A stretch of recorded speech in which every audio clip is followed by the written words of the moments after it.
Bienvenidos a De Película, el espacio de Caracol Radio dedicado al séptimo arte. Dirige y conduce Mario Alcalá.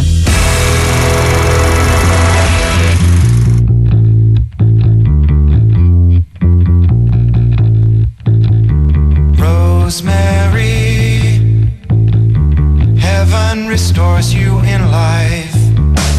Coming with me through the aging, the fearing, the strife.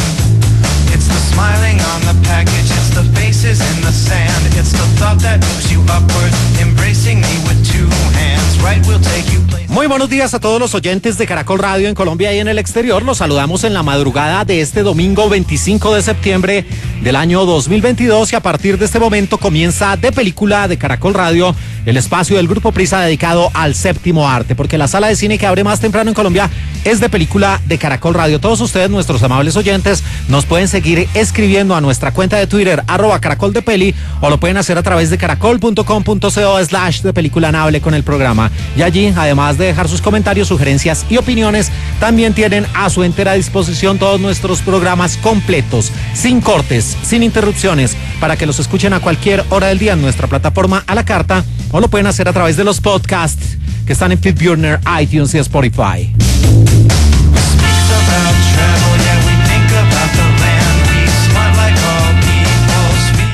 Gran canción y sobre todo gran video, el de esta banda de Manhattan en Nueva York, formada por allá en 1997, Interpol, una banda de rock que también ha navegado los terrenos del indie rock y cuya formación estaba compuesta por Paul Banks, Daniel Kressler, también Carlos Dengler y Greg Drury. Ellos incluso anuncian una visita a Sudamérica para el próximo mes de noviembre y aquí los tenemos con su canción Evil. Y les digo que el video es muy interesante porque aparece una suerte de muñeco muy parecido a un moped, pero de aspecto diabólico, que es incluso ingresado al servicio de urgencias de un hospital en Norteamérica. Y esta canción hace parte de uno de los grandes estrenos de la semana, una película de la cual hablaremos en pocos minutos aquí en Caracol Radio, La huérfana First Kill o El Origen. Sí, una película de origen para esa famosa huérfana modelo 2009, donde una niña diabólica hacía de las suyas con una pobre pareja que lo único que querían era ser padres adoptivos. Y hoy nuestro programa va a estar marcado por el terror, porque también estaremos hablando de la cinta The Cellar, un largometraje donde aparece la preciosa, hermosa Elisa Cuthbert, y que habla de posesiones demoníacas, y una producción que se convierte, y hablaremos del por qué, una de las peores del año, La Invitación, que parece una copia de esa famosa Boda Sangrienta, una película muy muy reciente. Y nuestro compañero Ricardo Bedoya Arias estuvo también hablando de un documental muy interesante, el de Pablus Gallinazo, y lo tendremos a él también aquí con nosotros hoy, en este domingo 25 de septiembre, mientras escuchamos a Evil, de la banda estadounidense Interpol.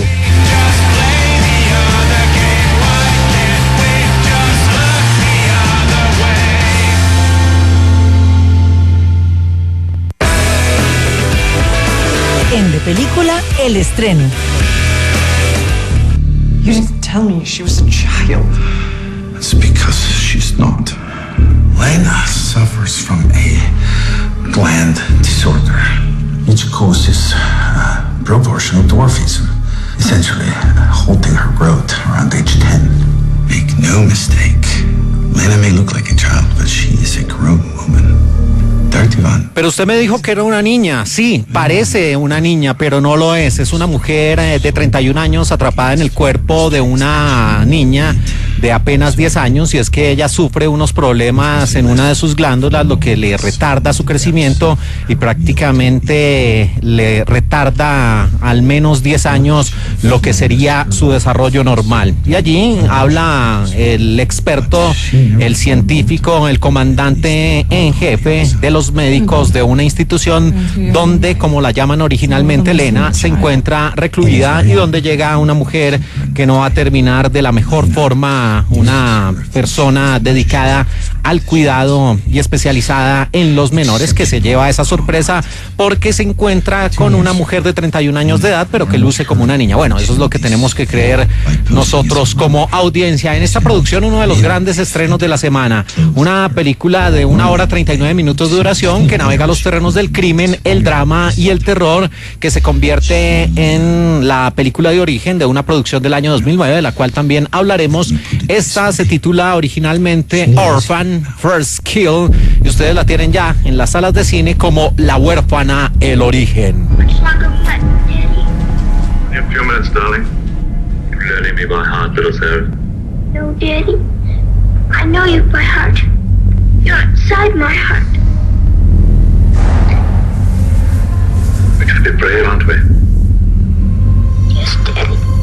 Y aquí tenemos a nuestra gran protagonista con una televisión personal, encerrada en una celda de seguridad al interior de un hospital psiquiátrico. Esta Lena, de 31 años de edad, que insisto, luce como una niña, como apenas si tuviera a lo sumo 13, 14 años, y donde con base en su habilidad para engañar a las personas, pues coge a uno de estos incautos guardias que anda buscando lo que no se le ha perdido, y también llevará las peores consecuencias en esta producción Orphan First Kill o La huérfana, el origen, un largometraje que tiene en la dirección a William Brent Bell, un hombre que también es productor y guionista y que en el pasado ha estado presente especialmente en el cine de terror.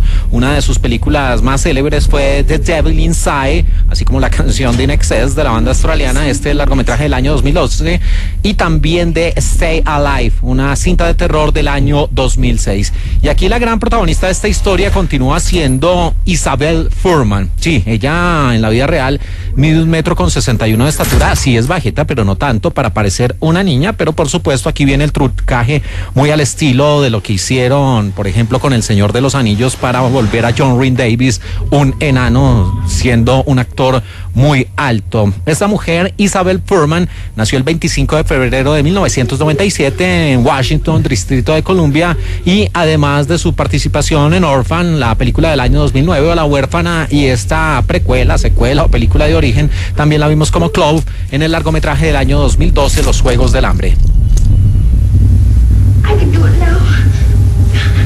Any moment I may do like Daddy. Y este reparto lo complementa a una actriz que pintaba como una de las grandes actrices de nuestro tiempo, pero que infortunadamente ahí escogió malos trabajos y se perdió en el camino y terminó haciendo películas como esta. Se trata de la sensacional neoyorquina, nacida el 28 de marzo de 1981, Julia Stiles. La misma mujer de Save the Last Dance, un largometraje del año 2001 de 10 cosas que odio sobre ti o 10 razones para odiarte, donde era la famosa Cat, de 1999, y tuvo un pequeño papel, el de Verónica, en Silver Linings Playbook del año 2012, al lado de la impresionante Jennifer Lawrence. Y también en el reparto de La huérfana, del origen aparece el actor y productor, también compositor de música para cine, Rossif Sutherland. Él nació en Vancouver, Canadá, el 25 de septiembre de 1978 y participó en el largometraje River del año 2015, donde era John Lake.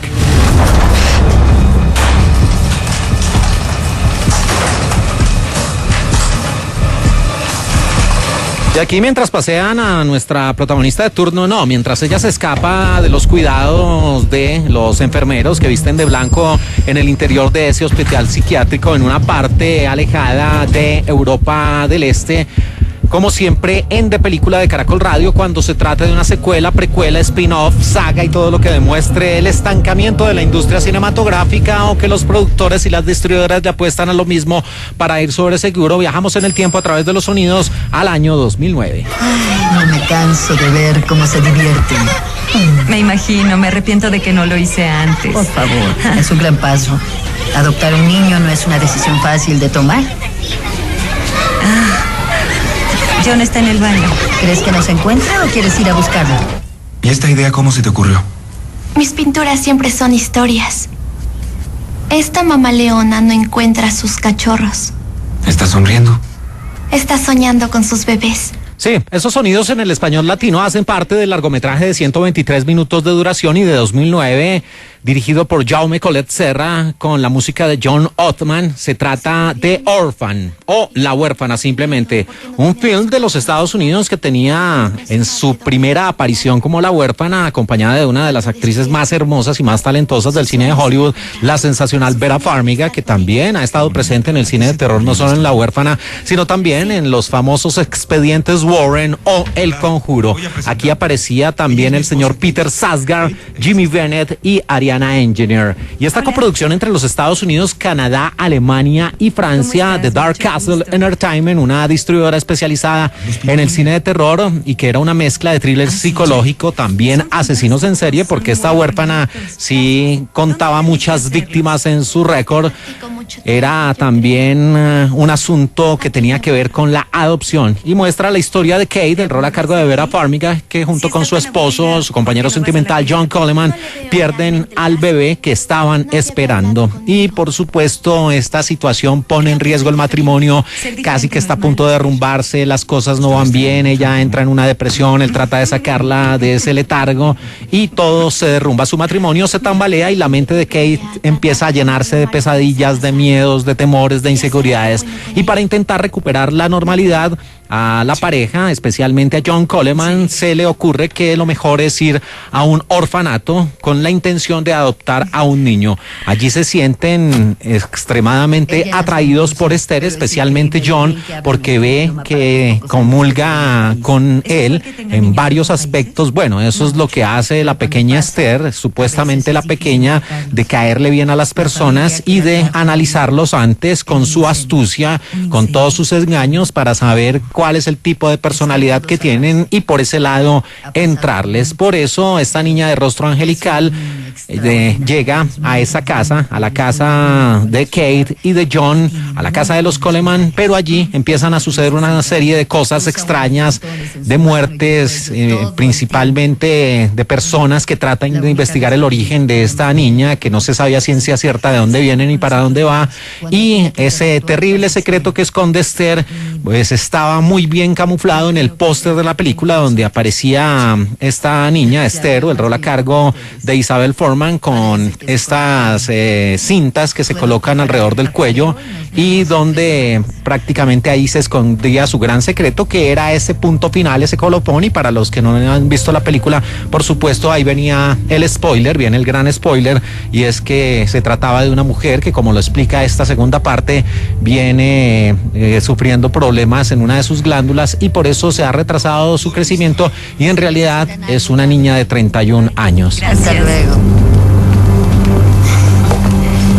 Adiós, que Dios los bendiga. Y con la distribución de la Warner Bros. Y también presentada a través de Netflix, esta película tuvo un presupuesto original de $20 millones y su recaudación alrededor del planeta fue de casi $80 millones, y empezó a tener una serie de fanáticos incondicionales. Por eso desde ese instante se hablaba de una secuela o una película, como en este caso, de origen, y de ahí en adelante ya vino en este 2022 lo que es nuestro gran estreno de la semana, la producción Orphan First Kill, o La Huérfana, el origen. I mean, you've probably outgrown so much, but we have a lot of Christmases and birthdays to make up for, so just let us know what you're into and you might... Lo dejamos tal como estaba porque nunca perdimos la esperanza de que regresaras. Eso le dice uno de los personajes a la pequeña Esther, o la Ena, en esta producción Orphan First Kill, o La Huérfana, el origen. Y es que aquí aparecen los Albright, ya no son los Coleman, sino se trata de los Albright. Allen, el rol interpretado por Rosie Sutherland. El padre, un hombre que se encuentra deprimido, que a pesar de tener a su esposa Tricia, el rol interpretado por Julia Stiles, y un joven ya adolescente, Gunnar Albright, el rol a cargo de Matthew Finland, pues su vida no tiene sentido, a pesar de que trata de soslayar esos momentos de pena, de dolor, a través de la pintura, con una técnica bien especial que utiliza infrarrojos y todo esto, y donde por supuesto Esther va a sacar provecho de esta pasión que tiene Allen él no encuentra el norte, no encuentra el camino, y esto ha hecho que, al igual que en la entrega anterior, el matrimonio esté tambaleando, ya no exista la llama de la pasión y mucho menos algún interés para que las cosas mejoren. Pero todo cambia en el momento en que, después de esa secuencia de introducción, de esa secuencia inicial, Esther escapa de ese psiquiátrico enclavado en Europa del Este y de ahí se las arregla para buscar la forma de llegar a la familia de los Albright. ¿Y cómo lo hace? Simplemente busca a través de internet los casos de desapariciones y busca a una niña que tenga su parecido, lo más parecido posible con su rostro, con sus facciones y sobre todo con su edad. Y allí, de lo contrario no hubiera película, encuentra ese personaje y lo que van a hacer las autoridades es avisarles a los Albright, especialmente a Tricia, que apareció supuestamente después de un secuestro una niña que podría ser esa hija perdida. Y allí Esther, esa Esther renovada, llega a la casa de los Albright. Y aquí, como ya no había ese punto de giro argumental, ese twist ending que teníamos en la producción del año 2009, el director de esta película, William Brent Bell, apela a otro truco, a otro giro argumental en esta producción, y es que allí va a jugar un papel fundamental no solo Esther, sino principalmente Tricia Albright, el rol a cargo de Julia Stiles, que va a hacer todo lo posible para que su matrimonio se salve y que, al igual que su padre, especialmente su padre, no hayan perdido la esperanza de que regresara a Esther. Pero este regreso se va a convertir, por supuesto, en una pesadilla para toda la familia, pero también en un juego, podría decirse, del gato y el ratón, donde cada uno de los participantes tiene sus propios intereses.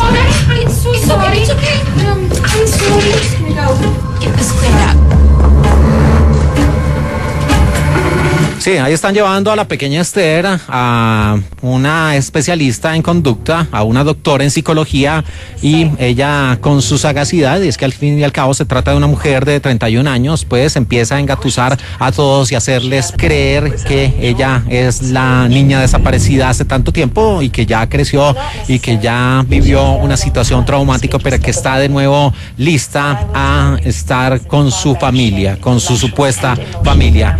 En esta producción, La huérfana, filmada de noviembre a diciembre de 2020, Isabel Fuhrman tenía 23 años, lo que la acerca más a la edad de Elena, la verdadera identidad de Esther, que cuando apareció en la primera película, donde había cumplido 11 años durante el rodaje.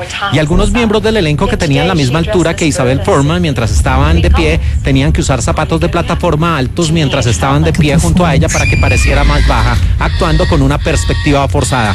Del trucaje del que les hablaba, donde a través de un ángulo y también con el uso de zapatos se da la impresión de que estamos ante una niña, y sí, es una mujer bajita de unos 61, pero no tanto para ser una niña de 11 o 14 años de edad. Y uno de los objetivos de esta película como precuela era cubrir un agujero en la trama muy criticado en la primera producción, que era cómo llegó Esther de Estonia a un orfanato estadounidense sin que nadie la dejara, incluso con documentos falsificados. Esther no había podido simplemente presentarse con ellos, decían los fanáticos, y por eso esta película vino a subsanar ese agujero del guión. Y al igual que en la primera película, el póster es perfectamente simétrico, esta vez con la mitad de la espalda de Esther reflejada, con la adicción de una salpicadura de sangre en uno de sus hombros. E Isabel Fuhrman se redujo digitalmente para que pareciera similar a como se ve en la película original. Mike, that's her sister. Oh shit, it's my bad. Get Gunner. Payasta. Ahí le están haciendo bullying a Esther porque su hermano, uno de los Albright, no ve con buenos ojos que un nuevo miembro haya llegado a su familia y le haya quitado la atención y sobre todo el amor de su padre. Y con esta huérfana, El origen, tenemos una producción que sí, según sus productores, viene a llenar ese hueco de guión que dejó la primera parte, pero si ya se perdió sobre todo la sorpresa que tuvo esa primera entrega de ese giro argumental, demostrar que en realidad era una mujer atrapada en el cuerpo de una niña, aquí tratan de aderezar esa fórmula con otro giro argumental, pero que no resulta siendo tan efectivo y que después de que se descubre la película se alarga innecesariamente hasta llegar a un punto donde todo ya no tiene sentido.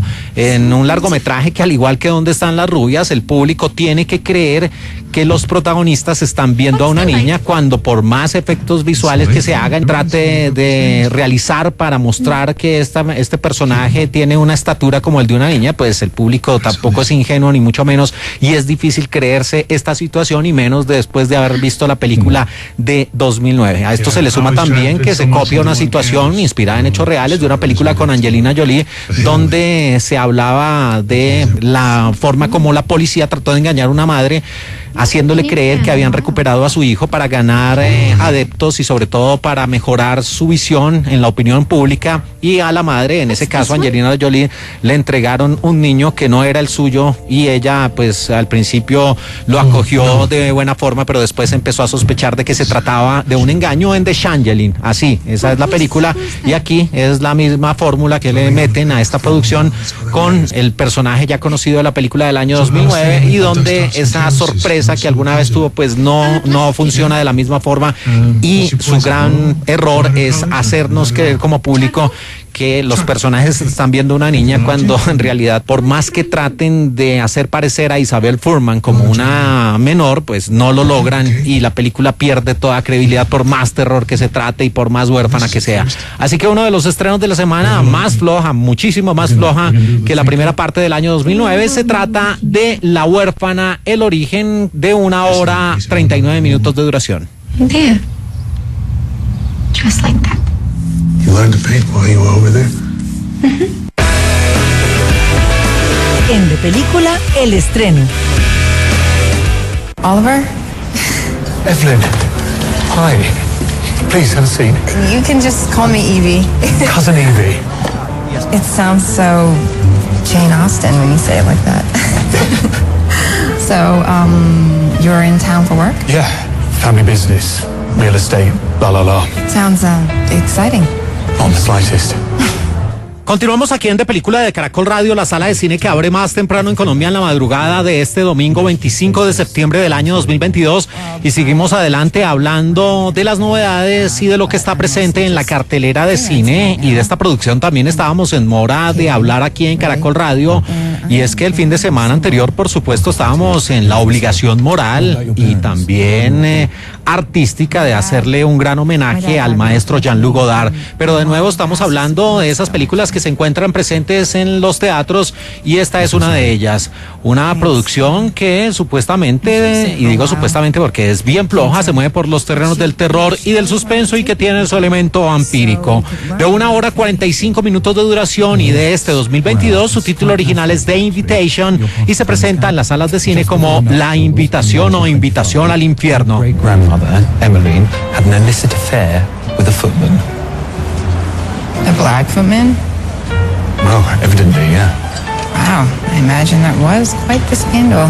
Oh, God, yes. La escena es un restaurante muy lujoso, bien concurrido, donde aparecen 2 de los personajes de esta producción, un inglés llamado Oliver, que cita a una mujer que supuestamente tiene vínculos familiares con una familia de la cual desconocía, Evie, el rol a cargo de Natalie Emanuel, y ahí empiezan a hablar, una charla trivial donde dice que si él está por negocios o por placer, y que qué bueno poderla llamar prima, y de ahí en adelante empieza a desarrollarse esta historia de Invitación al Infierno, que tiene como directora a Jessica M. Thompson, una mujer nacida en Gales, en Sydney, el 31 de marzo de 1985. Además es editora y guionista. En el pasado estuvo en la producción y también tras bambalinas de The Handmaid's Tale o El cuento de la criada, también en The End, el film del año 2020, y en La voz de la luna como directora de esa producción del año 2017.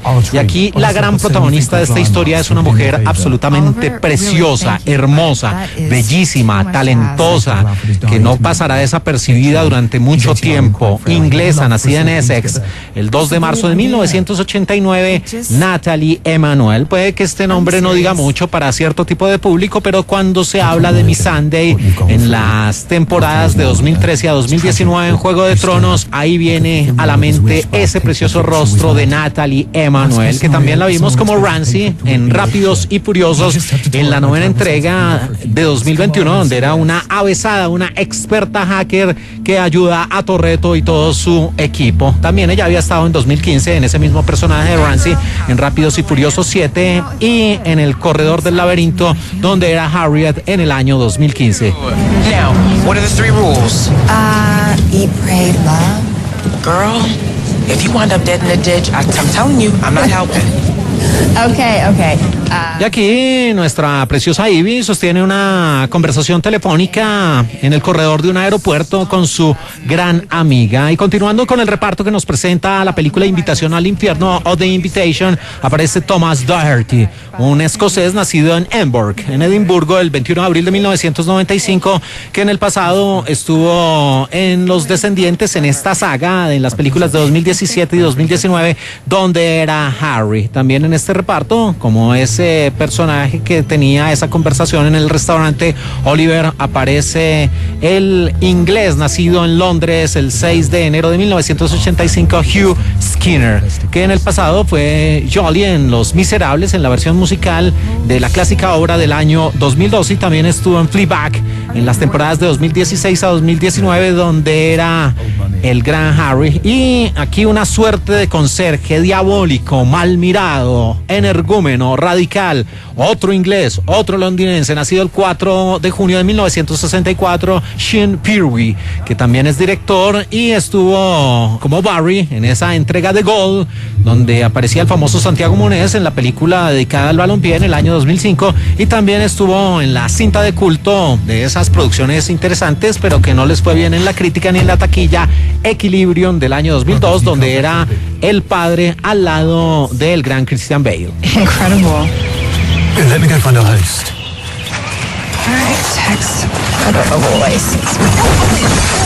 Uy, se le cayeron todas las copas a una de las criadas de las mucamas, que no les va a ir bastante bien en esta historia de La Invitación, que de nuevo, insisto, tiene como personaje central a Evie, el rol a cargo de Nathalie Emmanuel, una mujer que lleva una vida, podría decirse, infortunada, porque trabaja de sol a sol y que no tiene los mejores réditos, trata de labrarse su futuro, encuentra en su mejor amiga Grace, el rol a cargo de Courtney Taylor, a su confidente, a esa persona que puede sacarla de ese ambiente donde ni en el amor, ni en los estudios, ni en el trabajo le va bien. Entonces ellas dos tienen esa camaradería, pero de un momento a otro su vida cambia cuando en algún punto de la historia se le dice a Evie que le ha aparecido la invitación por parte de una familia, que sus ancestros tienen una relación estrecha con una familia de abolengo, con una familia poderosa y millonaria en una de esas campiñas, de esas casas de campo muy al estilo de Downton Abbey, y donde la noticia se la transmite en esa cena que escuchábamos de fondo Oliver, el rol a cargo de Hugh Skinner. Él le dice: mire, hay una familia de la cual usted seguramente no tiene conocimiento, pero en este momento estoy para estrechar esos lazos y para que usted conozca a esas personas, y veo que su situación en estos momentos no es la mejor, entonces ¿por qué no se da una oportunidad y va a conocerlos? Y allí va a aparecer el otro personaje de esta historia, el regente, el hacendado, el lord, el hombre encargado de esa supermansión que es Walter Deville, el rol a cargo de Thomas Doherty, un hombre que al principio se muestra como un galán, como un conquistador, pero que con el paso de los minutos va a ir descubriendo su verdadera personalidad y sus verdaderas intenciones. Pero hay que decir que en los primeros minutos de esta película Invitación al Infierno se muestra una secuencia donde una mujer prácticamente hastiada de su existencia y perseguida y con demonios y con monstruos y con elementos paranormales que la acechan, pues decide quitarse la vida en un suicidio, una escena explícita bastante fuerte para ciertas audiencias, y de ahí en adelante ya se muestra la forma como Evie finalmente terminará en esa mansión pese a los consejos que le da su amiga Grace de que no vaya, pero ella por supuesto va a ir, si no, no habría película. Y cuando llegue a esa mansión va a sentirse atraída física y emocionalmente por Walter DeVille, pero va a empezar a conocer cuáles son los secretos que esconde esa familia. You're most welcome to venture anywhere within the estate, ma'am, except the library. We're renovating. Are these all real? I can assure you everything is authentic, ma'am. Ella pregunta que si todas las obras de arte dentro de esa mansión son reales y le dicen que por supuesto que hacen parte de los tesoros de la herencia de esta familia prestigiosa a lo largo de varias generaciones. Y allí la pobre Debbie va a empezar a descubrir esos secretos y se va a convertir en una prisionera de esta familia. Y en una entrevista con un medio llamado Bloody Disgusting, la directora Jessica M. Thompson reveló que se lanzará un corte alternativo de la película con clasificación R para otro tipo de formatos y después se presentará en cines en los famosos Midnight Movies o las películas de medianoche. En otra versión se van a agregar más sangre, violencia y desnudez que se eliminaron de esta versión que se presenta por estos días en las salas de cine para que obtuviera la calificación PG-13. Y cuando Evie sale del aeropuerto, la última imagen que se muestra en la pared es de Whitby, la supuesta ubicación de la película y el lugar donde se dice que Drácula aterrizó en Inglaterra. Y Thomas Doherty reemplazó a Gary Hedlund para esta producción. Originalmente se titulaba La novia, pero se presenta como Invitación al infierno. What's with the bars? The shrikes are quite aggressive this time of year. Shrikes? Local carnivorous birds, miss. They exhibit a peculiar strain of... Y la compañía, el gran director Sam Raimi, el mismo hombre de Evil Dead, se adjuntó para producir este largometraje The Invitation o Invitación al Infierno y tiene exactamente el mismo tiempo de ejecución que la anterior película de vampiros de Sony, Morbius, del año 2022. Y es que aquí, sí, hay que decir literalmente, esta película The Invitation o Invitación al Infierno es como si hubieran tomado literalmente el guión de la extraordinaria cinta Ready or Not, Oda Sangrienta del año 2019, donde aparecía la preciosa Samara Weaving en compañía de Adam Brody y también de Annie McDowell, y hubieran tomado el guión de decir que se trata de una mujer que se mete con una familia poderosa que vive en una mansión y que de ahí en adelante ella va a ser víctima de esta familia exótica y que va a ser perseguida y que va a tener que velar por su vida. Pero a eso agréguenle que aquí le meten el elemento vampírico, y es que se habla de una ancestral raza de los famosos chupasangre, de los famosos seres de la noche, de los famosos seres inmortales, y ahí está el resultado, con la diferencia de que Ready or Not tenía un trasfondo y tenía un guión muy bien logrado, y el personaje de Samara Weaving pues tenía que vencer varios obstáculos y el público se sentía un poco agobiado por todo lo que le estaba pasando a su personaje. Aquí literalmente ese halo de misterio se pierde en los primeros minutos, no existe sorpresa y en realidad parece es una copia de Ready or Not, pero muy mal hecha, y ni siquiera la presencia de la preciosa Natalie Emmanuel salvan a este largometraje del desastre de ser una de las peores películas de 2022, que de nuevo apela al tema vampírico, pero que ni siquiera se toma el esfuerzo o la molestia de agregarle algún elemento novedoso, sino por el contrario repite las escenas manidas y trilladas de lo que conocemos del vasto cine vampírico. Así que bajo su cuenta y riesgo, no se deje llevar por el tráiler, ni mucho menos por la invitación, ni por su sugestivo título en el español latino, Invitación al Infierno. Nada de eso. Es más de lo mismo, y si quieren ver una película con una trama similar, apuéstenle, si no la han visto, a Ready or Not o Boda Sangrienta. Se trata de Invitación al Infierno. Ay, es que ni siquiera la presencia de la preciosa Natalie Emmanuel la salva, siendo ella tan maravillosa. Oh, hi. Wow. Sorry to bother you so late. I saw the light on through the door. En De Película, el estreno. She didn't run away. Why do you say that? Something happened in the cellar. I heard her voice. She didn't sound right. Have you tracked her cell phone? Her phone pinged off the 3 Rock mast at 8:42 p.m. That was me. Fine. Continuamos aquí en De Película de Caracol Radio, la sala de cine que abre más temprano en Colombia en la madrugada de este domingo 25 de septiembre del año 2022 y seguimos hablando de las novedades de los estrenos en la cartelera cinematográfica.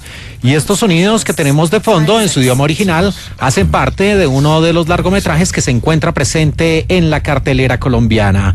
Una producción que navega los terrenos del terror y del suspenso. De 1 hora 34 minutos de duración, su título original es The Cellar y ustedes la tienen en la sala de cine como Escalera al Infierno.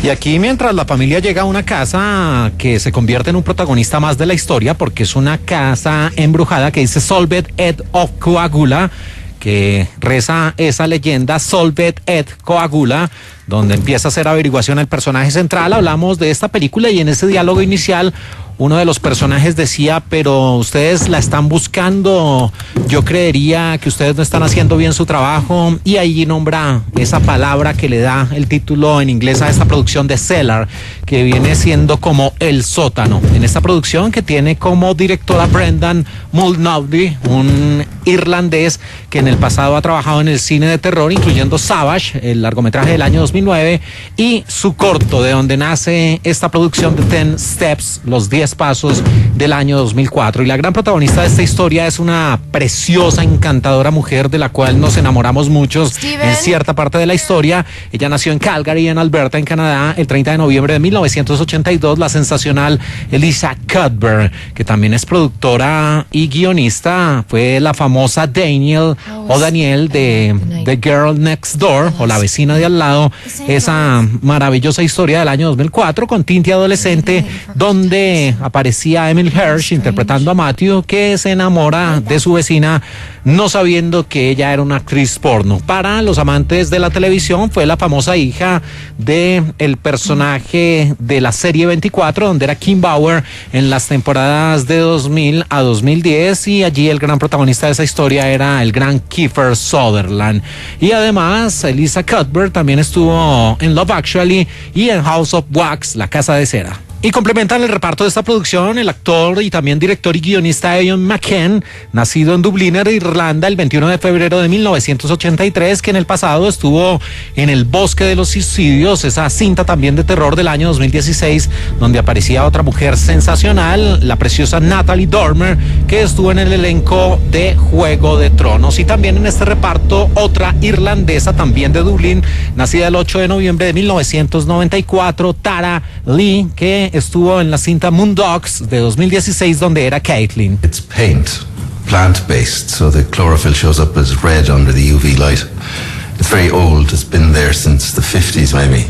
Ha estado ahí a lo largo de 50 años, es una clase de pintura que no se deja ver con la luz natural, pero que con la luz violeta aparece, y su base de preparación es la clorofila, dice uno de los investigadores que está en esta película de Cellar, o como se presenta para el público en Colombia, Escalera al Infierno. Y allí la historia tiene que ver con los Woods, la pareja integrada por Kira, el rol a cargo de Elisa Cuthbert, en compañía de Brian Woods, y sus hijos, Steven, el pequeño Steven, y también Ellie. Y la historia tiene que ver con esta familia que, por una situación que presenta el largometraje, terminan yéndose a vivir a una casa alejada de la urbe, una casa que tiene un secreto que esconde en sus paredes, y donde precisamente Kira Woods empieza a investigar, a buscar por internet qué es lo que quiere decir las letras de una inscripción que están precisamente en la entrada de este lugar. Y cuando los pequeños, especialmente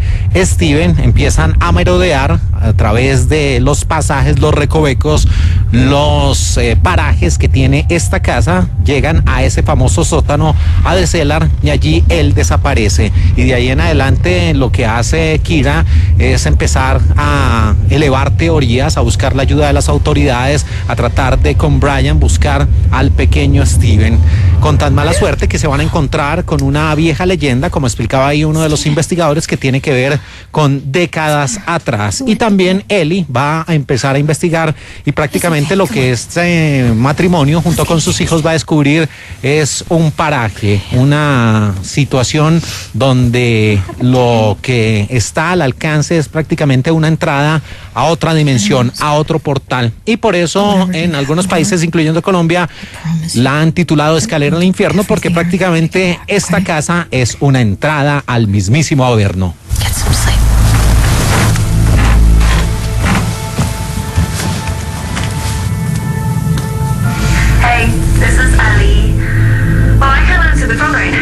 Y allí ronda en las paredes y en los recovecos de esta mansión una entidad antigua y poderosa que controla ese hogar y que tendrá que enfrentarse a esta familia, y de no hacerlo, donde el personaje de Lisa Cuthbert, Kira Woods, no tome cartas en el asunto, podría perder a su familia para siempre. En un largometraje que nace a partir de un corto del mismo director, del mismo irlandés, Brendan Mulroney, con The 10 Steps o Los 10 Pasos, un corto que se caracterizó en su tiempo por su atemorizante narración y por mantener al público bajo presión, y de ahí era la historia acerca de una niña que cuida a su hermano porque sus padres tienen una importante cena, y cuando este adolescente empieza a husmear la casa termina perdiéndose en otra dimensión. Y allí nace lo que es la película de Cellar, que viene siendo uno de esos largometrajes donde de nuevo aparecen las famosas casas encantadas. Aquí es otro de los grandes personajes de la historia.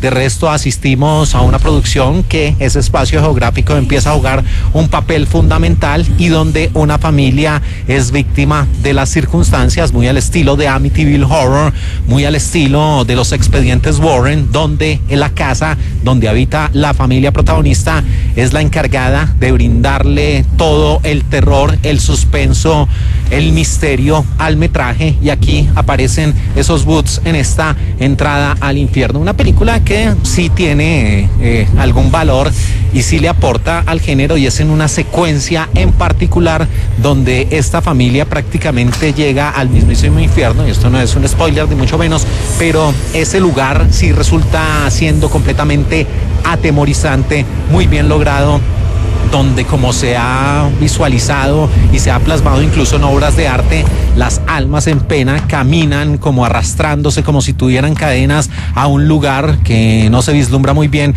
pero esta secuencia en particular creo que salva por lo menos la producción, o por lo menos vale la pena ver este film de Cellar o Escalera al Infierno solo por esa secuencia en particular. Seguramente cuando ustedes lo observen van a sentir escalofrío, van a sentir que ese infierno, como lo pintan la literatura, el teatro, las artes, pues es muy similar a lo que se ve en pantalla y a lo que nos han dicho durante mucho tiempo, incluso en diferentes religiones, de cómo se pinta el Averno, el infierno, y cómo lo han retratado otros largometrajes de estilo Hellraiser, que por estos días anunció un nuevo tráiler. Pero esta producción en particular de Cellar lo hace bastante bien en ese aspecto. Así que uno de los estrenos de la semana, una película que navega a los terrenos del drama, el terror, el misterio, de 1 hora 34 minutos de duración. Su título original es The Cellar, y ustedes la tienen ya presente en la cartelera como Escalera al Infierno. I couldn't sleep. What is that? What does it mean? Have you thought about it? There's these symbols above all the doors. En De Película, la entrevista.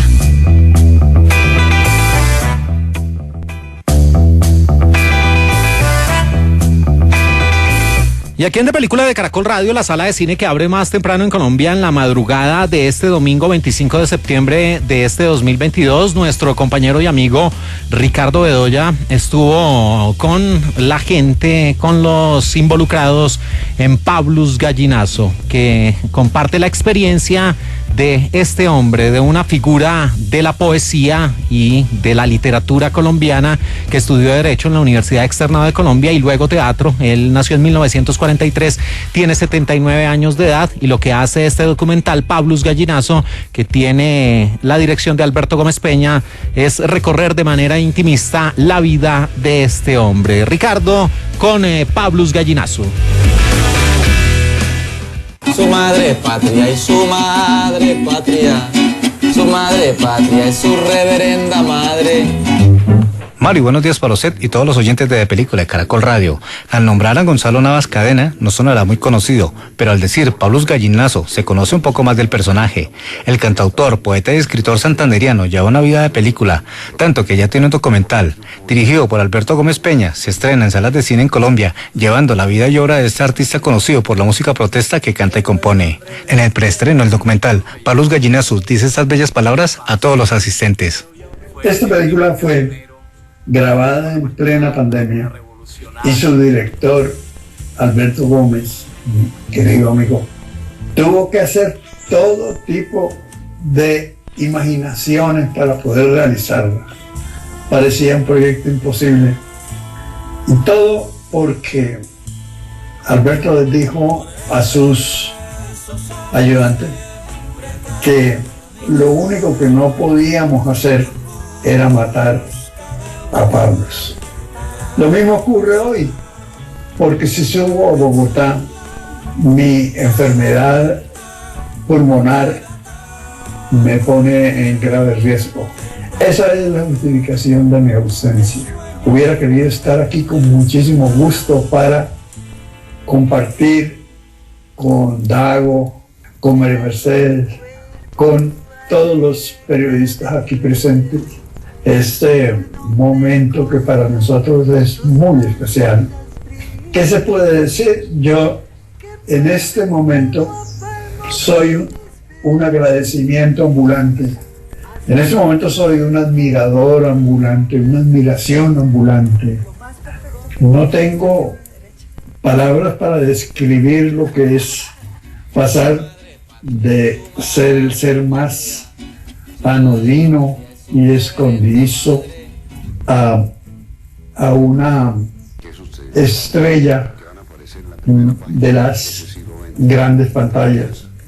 Agradezco a todos, desde el más pequeño de los colaboradores hasta los más altos determinadores de este suceso, todo lo que está pasando y todo lo que está por venir. Muchas gracias. Alberto Gómez Peña, director de Pablus Gallinazo, habla sobre este emotivo documental. Alberto, bienvenido a Caracol Radio. Bueno, muchas gracias por este espacio. Yo también estoy muy emocionado y me alegra en este momento verte así de contento. Yo creo que no hay nada más bonito para un realizador que tener esta experiencia que acabamos de tener acá, la gente contenta, algunos con lágrimas, ¿no? Qué belleza, de verdad que solo siento agradecimiento por Pablus, su entorno y por supuesto por mi equipo de trabajo, porque el cine se hace en equipo y el equipo estuvo estupendo. Cuéntanos de cómo viste con Pablus.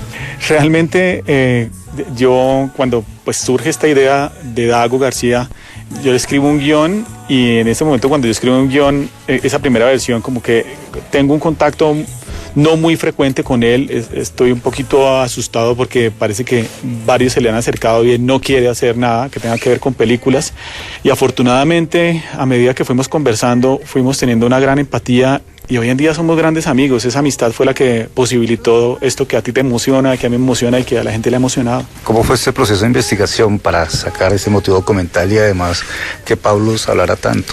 Sí, yo creo que la investigación pues depende del perfil del realizador. Yo necesito disfrutarla y la mía tiene que ver con ir a los espacios y hablar mucho, escuchar, sentir cómo vive la gente y ahí poco a poco tratar de después mostrar todas esas cosas con la cámara y con el sonido.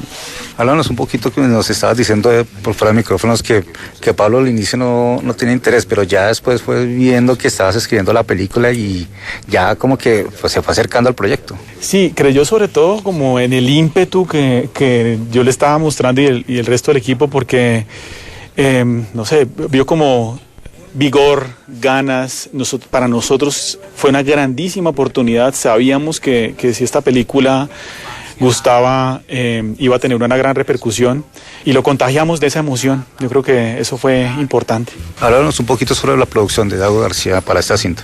Pues sin Dago no hubiera podido ocurrir nada porque pues Dago tiene, digamos, esa magia también de de poder ver que ciertas cosas pueden funcionar. O sea, eso que él haya tenido la idea de que hay que rescatar este personaje, me parece que es impresionante. O sea, nuevamente otro éxito en su lista de numerosos éxitos que han dejado memoria, ¿no?, en este país, ¿no? Y además por todos lados, no solamente con el cine de comedia que vemos los diciembres, sino pues recientemente con pues, El abrazo de la serpiente que él estuvo detrás, y la película sobre Héctor Faciolince, El olvido que seremos. O sea, son demasiados éxitos que es como si lo persiguiera el éxito a Dago. Exactamente, como dices, cuando uno ve un sello de Dago García Producciones, uno piensa que es una megaproducción.